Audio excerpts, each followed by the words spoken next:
Science for Little Hearts and Hands. This is the Fields and Flowers unit study. This comes with a parent's guide, and then you buy the big book of science stories because every other lesson will be a video or a science story.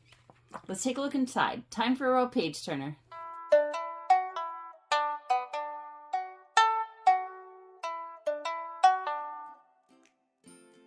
So it comes with these two books. We have the parent guide and then the big book of science stories.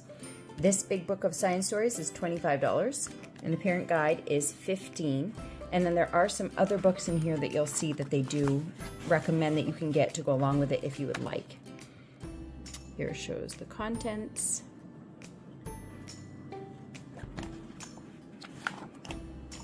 And then it talks about using the course, saying, you don't have to do the full lesson each day. Don't have your kids be frustrated. This is more important to make it a fun and good time together and than to turn it into a fight. Here are the other books that they had mentioned that would go along good with it. Here are the supplies for the activities. And then each lesson takes up 2 pages. On the first side, it will have an opening activity, song, poem that you'll do. And every other lesson has a video that goes along with it. So on the first one, you're watching a video and then answering questions about that. On the next one, they call it story time. That's where you'll be reading one of the stories from this big book of science stories and then answering questions about that. It is a scripted curriculum, but you can see, very short. And I'm not sure if I would use the scripting in here. Some of it's okay. Have you ever noticed how many different kinds of trees there are? Some are tall and thin and stay green all years. Others are tall with round tops made from big flat leaves and sturdy brown trunks. These last types of trees lose their leaves when it's cold outside. And it goes into that kind of leading into the movie. It says, let's find out more about these amazing trees that God created. So then you watch the movie, and that's where the questions come from. Do you remember what the word deciduous means? How did the trees get that name? And has the answers here. But, for example, like on the second lesson here, it says, have you ever picked out a Christmas tree for your house? What did it look like? What did it feel like? What did it smell like?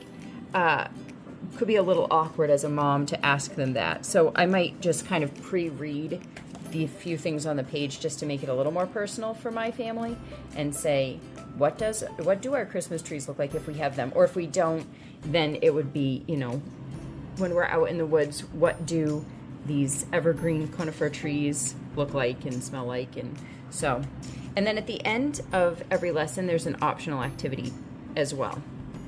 So those will vary. Here's a look at some of the other pages in here. So you can see very simple, short and to the point, which is great. I love that there's discussion questions because it's always more interesting when the kids can join you with the conversation and not just listen to everything.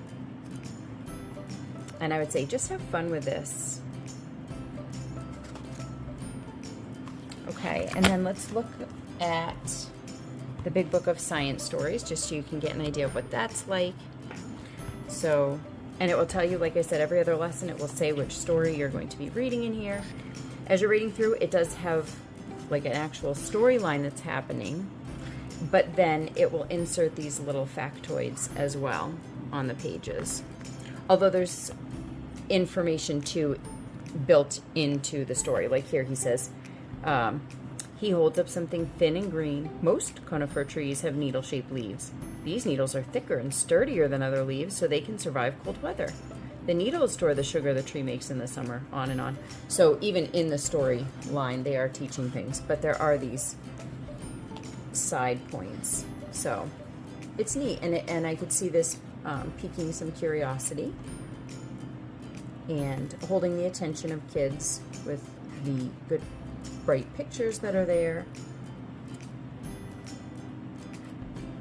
And depending on where your kid's at, maybe they're into the little facts or maybe they're not. Maybe they're really little and you just read the storyline and that's plenty.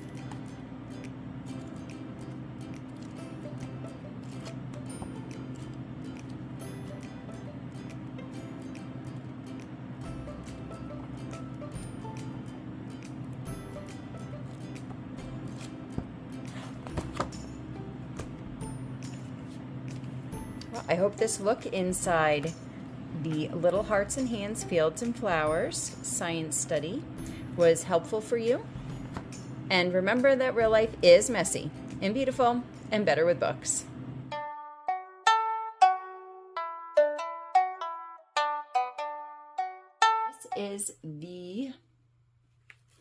This is the Fields and Flowers unit study.